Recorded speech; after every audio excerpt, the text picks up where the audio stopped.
Karibu ndugu mpendwa, katika mada yetu tuna mada ambayo inasema ndoa ni kampuni. Mara nyingi katika maisha yetu kitu ambacho kinatuunganisha haswa kuwa na familia, lakini pia kuendeleza mahusiano hadi mwisho wa uhai wetu ni kitu ambacho kinaitwa ndoa. Na mara nyingi wengi wamekuwa wakifikiria kwamba kuna kitu kama vile kuachwa na kupewa talaka baada ya kuwa na ndoa, lakini kwa ujumla hivi vitu haviwezi kwenda sambamba, wala sio jambo ambalo lipo katika mazingira ya kimungu, haswa zaidi upande wa talaka, kwa sababu talaka ni kitu ambacho kipo kisheria, lakini pia kina taratibu ambazo ni za kawaida kabisa, lakini kiuhalisia katika mazingira ya kiroho huyu mtu hajaweza kutengana na huyu mtu wake, kwa sababu tayari wana kiapo ambacho kinawaunganisha wao pamoja ya kwamba watakuja kuwa pamoja katika shida na raha, lakini pia watakula kiapo ambacho kinaashiria watakuwa pamoja katika maisha yao yote. Kwa hiyo kile kiapo ni kwamba kinakuwa hakijavunjwa, ila kitu ambacho kinakuwa kimesaidia tu kuwatenganisha hapo ni kitu ambacho kinaitwa talaka, ambayo yenyewe inakaa katika mifumo ya kisheria zaidi, na ni mfumo ambao umeanzishwa na watu wa Marekani, kwamba ili isije ikatokea shari baina ya watu wawili ya kwamba mmeachana, hivyo kila mmoja asije akamuingilia mwenzake katika maamuzi ambayo atakuwa ameyafanya, basi kuna kuwepo na kitu ambacho kinaitwa talaka. Lakini ni kitu ambacho hakihusiani kabisa na mazingira ya ndoa ama mtu kuoa na kuolewa. Na kiuhalisia katika mazingira ya kawaida, swala zima la ndoa, mtu kuoa na kuolewa, sio swala la kila mtu. Ndio maana kuna wengine wamechagua kuweza kuishi wao kama wao, lakini pia hili ni jambo ambalo halimfungi mtu ya kwamba ni lazima uoe ama ni lazima uwe na mtu ambaye utaishi naye. Hapana. Ndio maana tunasema ndoa ni kampuni, kwa sababu hata kampuni nazo zinamilikiwa na watu ambao wanaweza kuziendesha na kuzitimizia kila hitaji. Hivyo na swala zima la ndoa, kwa sababu ndoa ni kampuni ambayo ndani yake kuna mambo mengi sana. Utahitaji kuwa na mtu ambaye atakupa kampani. Hiyo kampani inahusiana na vitu vingi sana. Kuna sapoti mbalimbali ambazo inatakiwa mpeane, lakini pia kuna mahitaji ambayo inatakiwa yaweze kwenda sambamba.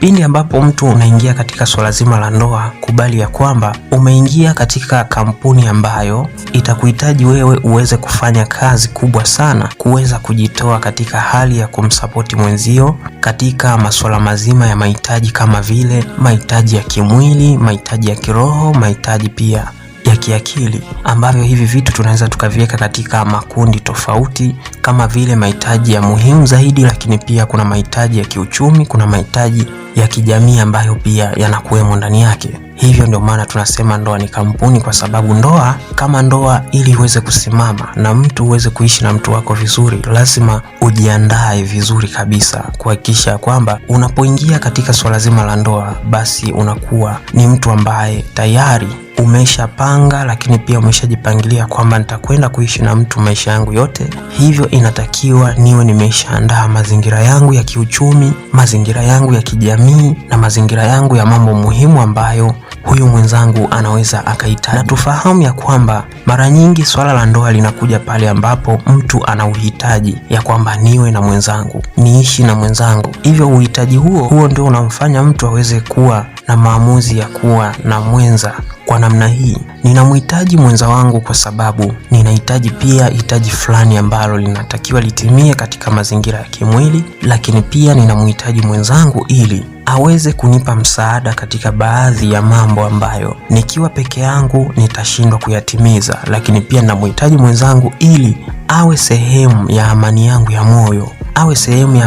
ya moyo. Ina maana ya kwamba huyu mtu anapokuja kwako, basi aje katika mazingira ya kuhakikisha wewe changamoto baadhi zinapungua katika mfumo wa maisha yako, lakini pia unaamua kusimama kimsimamo ya kwamba tayari ninaye mtu ambaye tunapendana, tayari tunaishi pamoja. Kwa namna hiyo basi tumeshafungana, hivyo sitopepesa macho kwingine wala kutazama kwingine, kwa sababu huko kwingine kuna watu wao ambao na wao kivyao watahitaji kuweza kutimiza malengo yao katika mazingira yao ambayo watakuwa wamejiandalia. Hivyo unavyojiingiza katika kampuni hii kubwa ambayo inaitwa ndoa, ufahamu ya kwamba umeingia katika mazingira ambayo panahitaji uwekezaji mkubwa. Uwekeze nguvu zako pale, uwekeze hisia zako pale, uwekeze moyo wako pale, ili mambo kama vile kuumizwa, mambo kama vile kutelekezwa na kuachana, haya mambo yasiweze kutokea, kwa sababu ni kitu ambacho hakiambatani pamoja na kile kiapo ambacho mnakuwa mmekula ya kwamba mtakuwepo kwa pamoja. Na mara nyingi kile kiapo huwa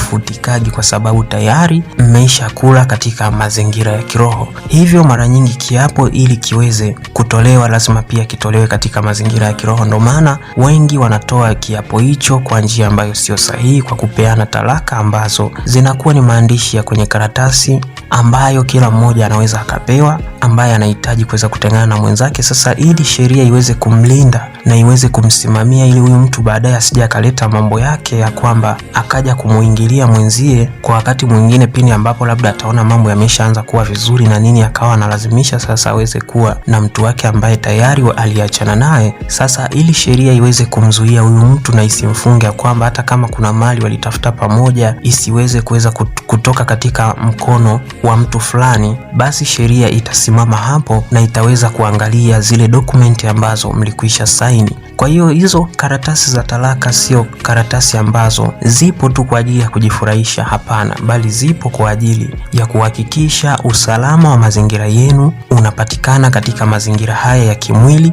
pindi ambapo mmoja atahitaji kuleta fujo upande mwingine, kwa sababu wewe kama wewe na yeye unakuwa umeshaamua kuishi maisha yako kivyako, basi na yeye ameamua kuishi maisha yake kivyake. Hivyo swala zima la talaka linapokuja kuhusika, lakini haimaanishi hivi vitu vimetoka pamoja kutoka kwa Mwenyezi Mungu, hapana, bali swala zima la talaka ni mfumo ambao upo na umeandaliwa kibinadamu kabisa na kwa kufata mifumo ya kisheria, kwa sababu Mungu kama Mungu hajatuagiza tuje kuwa watu wa moja alafu baadaye tuweze kutengana, hapana, bali huo ni mfumo tu ambao upo na umeandaliwa ile kisheria kabisa. Kwa hiyo mtu unapojiingiza kwenye kampuni hii kubwa ambayo inaitwa ndoa, basi ufahamu ya kwamba kuna mengi yanaweza yakatokea humo. Kuna masuala ya kugombana. Kugombana ni kitu ambacho kipo katika ndoa nyingi, lakini inategemea na kugombana huko ni kwa aina gani. Kuna kugombana kwa kurushiana maneno, kuna kugombana kwa kutishiana, kuna kugombana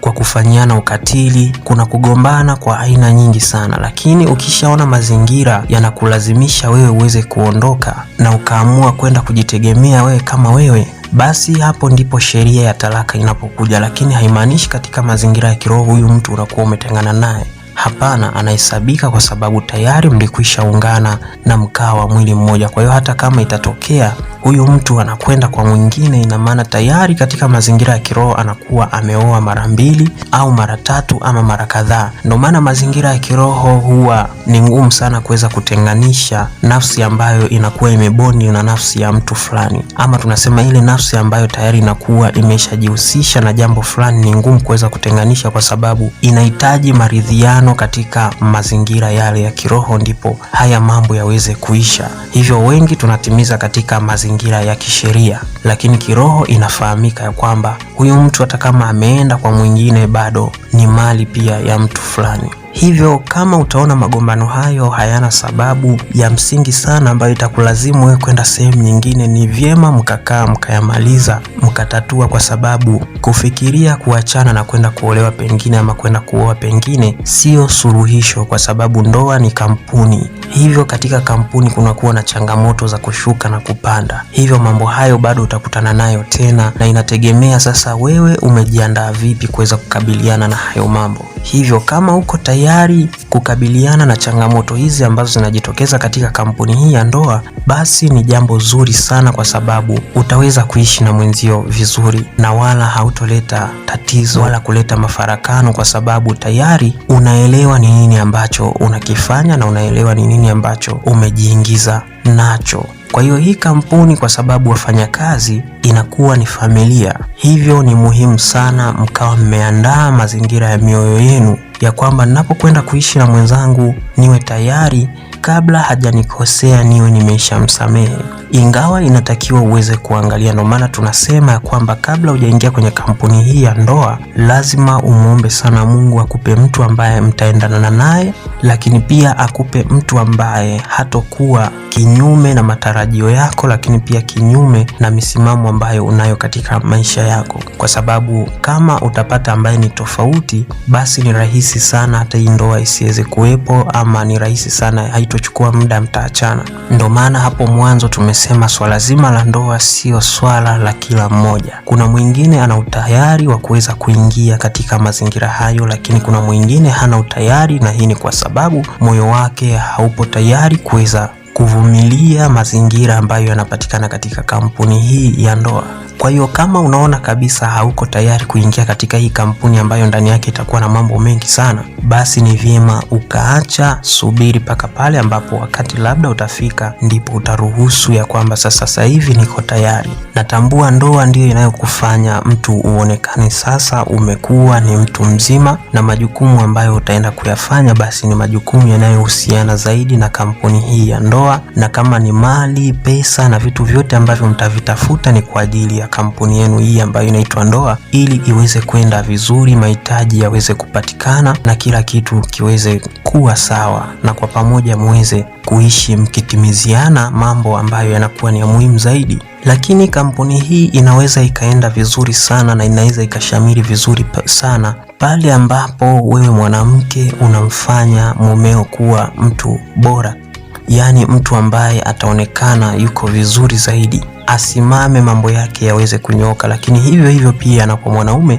pindi ambapo utamfanya mwanamke wako awe ni mtu bora, na yeye aweze kusimama na kuendelea na vitu vingine vingi ambavyo vitakuwa katika hali ya uzuri, kwa sababu ndoa inatakiwa iwe ni sehemu ambayo kila mmoja mazingira ya amani yake ndipo yatakapopatikana. Kwa sababu hata kama utakuwa umepata stress nje, ama kuna vitu haviko sawa kutoka huko nje, basi unapoingia katika ndoa yako ama katika hii kampuni yako ambayo umeianzisha, ambayo wafanyakazi wake ndani yake ni familia, basi katika familia yako amani iweze kupatikana. Uishi katika mazingira ambayo yanakuwa na furaha, lakini pia unajisikia vizuri sana na kujivunia, kwa sababu ndani umeweza kutengeneza mazingira ambayo yanakuwa ni mazuri. Kwa hiyo ndoa sio kitu ambacho ni cha kila mmoja. Ndio maana kuna wengine wanaamua kuchagua katika maisha yao kuweza kuwa na msimamo mmoja katika hali ya kumtumikia tu Mungu. Wanaamua kuwa masista, wengine wanaamua kuwa mapadri, na wengine wanaamua kuwa watumishi ambao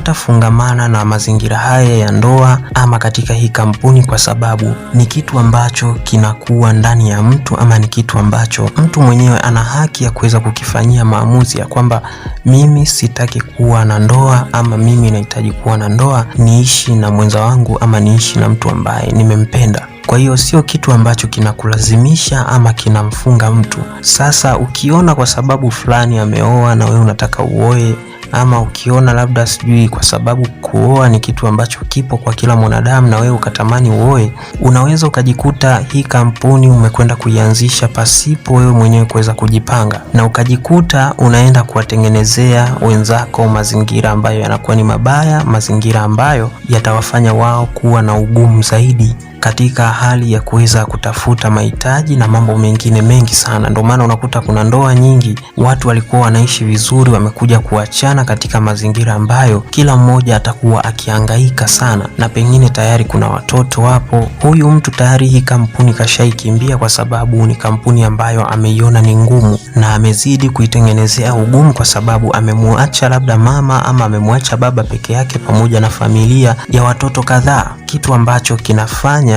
hata wakati mwingine wengine waweze kuogopa kuingia katika hii kampuni ambayo inaitwa ndoa, kwa sababu ni kampuni ambayo ni ngumu na inahitaji sana mtu uweze kujitoa kiakili, kimwili, katika hali ya kiuchumi, katika hali ya kupambana na kuhakikisha kwamba usalama unakuwepo katika kampuni hii. Kwa hiyo kwa wale ambao watasimama vizuri na kampuni hii ambayo inaitwa ndoa, basi ni watu ambao wamekuwa wakifanikisha mambo mengi na wakifanikiwa kwa ukubwa, kwa sababu wameamua kujitoa lakini pia wameamua kuwekeza nguvu yao na muda wao mwingi katika hii kampuni, lakini pia ni kampuni ambayo wanaisimamia vizuri kuhakikisha familia inapata mahitaji muhimu, lakini pia kuhakikisha kila kitu kinakwenda sawa katika mazingira ya ndoa. Kwa hiyo ndoa ni kitu ambacho kama hauna nia ama kama hauna utayari nacho, basi usijiingize, kwa sababu ni kitu ambacho kitakusumbua sana. Hivyo inatakiwa uweze kujiandaa kabisa katika mazingira ya kimapato, katika mazingira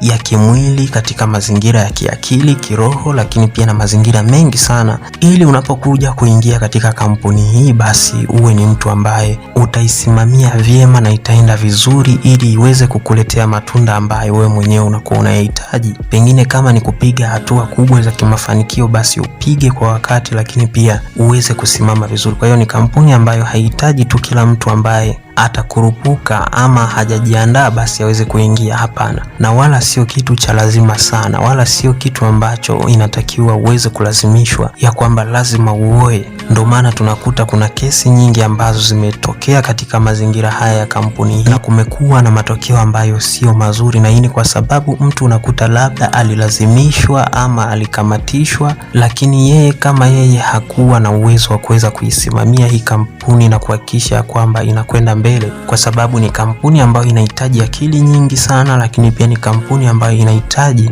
uweze kujitoa, lakini pia uweze kuwa vizuri katika hali ya kiuchumi na katika hali ya mazingira mengine mengi, ili uweze kusimama nayo sambamba na ikuletee matunda na matokeo ambayo wewe katika maisha yako unahitaji yawepo. Ndo maana hii kampuni kama ikifanikiwa vizuri sana na mambo yakaweza kusimama, basi ni kampuni ambayo itamfanya kila mmoja afurahie, lakini pia itafanya wafanyakazi wake ambayo ni familia basi waweze kuishi katika maisha mazuri ambayo watakuwa katika hali ya kuvutia, na wenyewe watapendeza, watakuwa vizuri sana, kwa sababu ni kampuni ambayo ina mafanikio na imeweza kubadilisha historia ya maisha yao. Kwa hiyo hii kampuni sio nyepesi, lakini pia hii kampuni ina changamoto zake ambazo inahitaji uvumilivu, lakini pia kujitoa, lakini pia kuweza kusimama imara na kuwa na msimamo mmoja, kwa sababu nguvu zako nyingi natakiwa ziwepo katika hii kampuni kuiendesha na kuhakikisha unaisimamia vizuri. Na jukumu la kuweza kuisimamia kampuni hii ni watu wawili ambao mnakuwa mmeungana kwa pamoja ili kuweza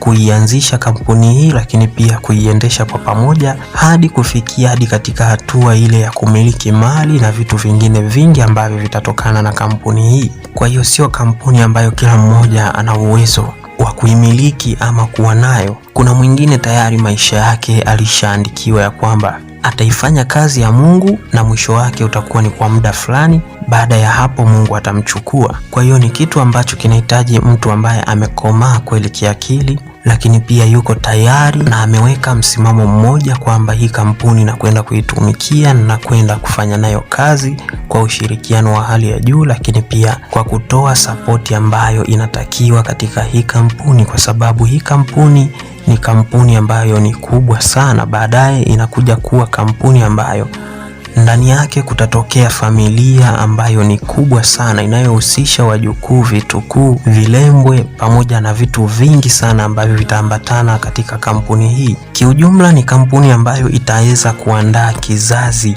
ambacho kitakuwa ni cha hapo baadaye, ambacho kitatambulisha jina, lakini pia na ukoo mmoja ambao umetokana na kampuni hiyo kuweza kuanzishwa. Hivyo kama hauko tayari, basi ni vyema usiweze kujiingiza, kwa sababu ni kitu ambacho hakihitaji kuweza kukurupuka, wala ni kitu ambacho hakiwezi kuendelea pindi ambapo unakuwa umefanya maamuzi ya hulka ama kukurupuka ya kwamba na mimi nataka nioe kwa sababu fulani ameoa, basi ili na mimi nisionekane labda sio mwanaume ama sio mwanamke kamili, lazima na mimi nifanye hivyo. Hapana, hizi mambo, hii kampuni inahitaji watu ambao tayari wamekwisha kujitoa na wanatamani kuweza kuishi katika kampuni hii huku wakiitumikia, lakini pia huku wakihakikisha moyo wao wote na akili zao zote zinakuwa ni katika hali ya kuitumikia kampuni hii. Hivyo kama ukiwa tayari na mwenzio akawa tayari, basi ni kampuni ambayo haitokuwa na migogoro ndani, haitokuwa na fujo ndani, haitokuwa na aina yoyote ile ya dhahama ndani, kwa sababu tayari wote mmejitoa. Hivyo kila mmoja atakuwa anaelewa ni namna gani ya kuweza kupambana na changamoto ambazo zinakuwepo ndani yake. Wengi wao ambao kampuni hii huwa inawashinda sana waliingia kwa hulka, ama kama sio kwa hulka, either alilazimishwa ama aliona muda umeenda, sasa inabidi tu niolewe ama nioe, ama aliingia akidhania kwamba huku ni rahisi, kumbe akaenda kukutana na magumu ambayo yatamhitaji zaidi muda wake autumie katika kampuni hii. Kwa hiyo ni kampuni ambayo inahitaji umuombe Mungu katika kuiendesha, lakini pia inahitaji umuombe Mungu katika hali ya kumpata mtu ambaye mtaendana naye, lakini pia mtakuwa mkishirikiana katika mambo tofauti na kwa pamoja. Ndio maana inatakiwa unapoingia katika kampuni hii uweze kumfahamu mwenzio ni mtu wa aina gani. Je, ni rahisi kwako kuweza kuwa naye ama la? Kama itakuwa ni ngumu, basi ni vyema ukaweza kuepusha hayo mambo ya kujiingiza na kuanza kumiliki kampuni hii ambayo inaweza ikaja kuleta matatizo hapo baadaye, ukaanza kujikuta unakimbia familia, unatelekeza mke na watoto, ama unakosa kuweza kutimiza kila hitaji ambalo linatakiwa liwemo katika kampuni hii. Kugombana kupo, lakini pia mambo mengi hapo sana ndani yake. Kinachotakiwa sasa ni wewe kuwa na utayari katika hali ya kuweza kukabiliana na changamoto, lakini pia na vitu ambavyo vinakuwepo ndani yake. Ukisha kuwa uko tayari, itakuwa ni rahisi sana hii kampuni kuweza kujiendesha, lakini pia kuweza kuiendesha na hata kufikia ndoto ambazo unatamani pengine uweze kuzitimiza ukiwa ndani ya kampuni hii. Mungu akubariki sana na akuinue na aweze kukufungua na kukuonyesha mtu ambaye atakuwa ni sahihi katika maisha yako. Hii ni Nguna Media. Tuweze kuwa pamoja wakati wote, tutakuwa tukifundishana na kuelekezana baadhi ya mambo ambayo ni ya muhimu sana katika maisha yetu ya kila siku, ili kuweza kuhakikisha kila mmoja anakuwa anatambua ni nini ambacho kipo upande wake, lakini pia ni nini afanye ili aweze kusogea sehemu fulani. Mungu akubariki sana na akuinue na aibariki ndoa yako na aweze kuitakasa na kuifunulia na baraka nyingi ziweze kumiminika juu ya kampuni hii, kwa sababu ni kitu ambacho ni kikubwa. Kama uko kwenye ndoa, basi inabidi nikupongeze na hongera sana, lakini inatakiwa nikushauri kitu kimoja, kwamba kuwa mvumilivu, lakini pia jitoe na kuwa tayari kwa changamoto ya aina yoyote ambayo inaweza ikajitokeza ndani ya kampuni hii, kwa sababu ni kampuni ambayo inahitaji umakini wa hali ya juu katika hali ya kuiendesha, lakini pia inahitaji akili ya ziada katika hali ya kuweza kuisimamia. Nikutakie wakati mwema, tuweze kukutana katika makala nyingine.